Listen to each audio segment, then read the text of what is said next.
Let's talk a little bit about beaver pelts in Washington State. So this right here is a beaver pelt. Right, so this is a real professionally done pelt itself. Let me make sure you can see it here.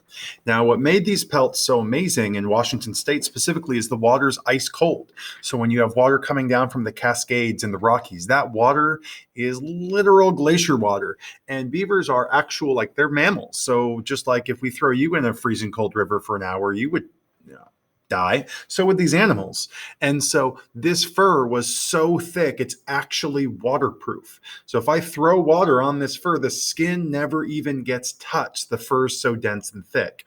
So that was what the same thing that keeps the beavers alive is what made your shoes so warm if you're on a boat, or made it high fashion in Europe. And so this fur right here was literal gold. This stuff was pure cash, homie.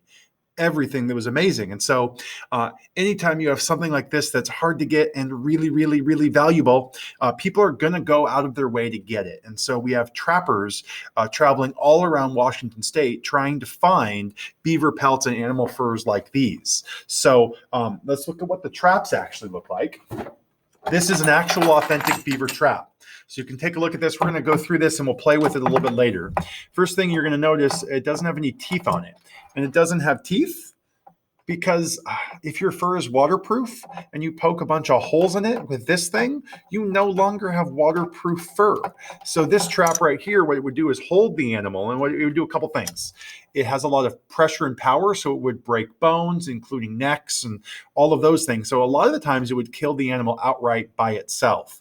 But on top of that, if you chain this up, so it's like on the bottom of a lake or on the bottom of a river where a beaver might live, it holds it underwater. So either the animal would just die from the injury itself from the trap, or it would drown in the water.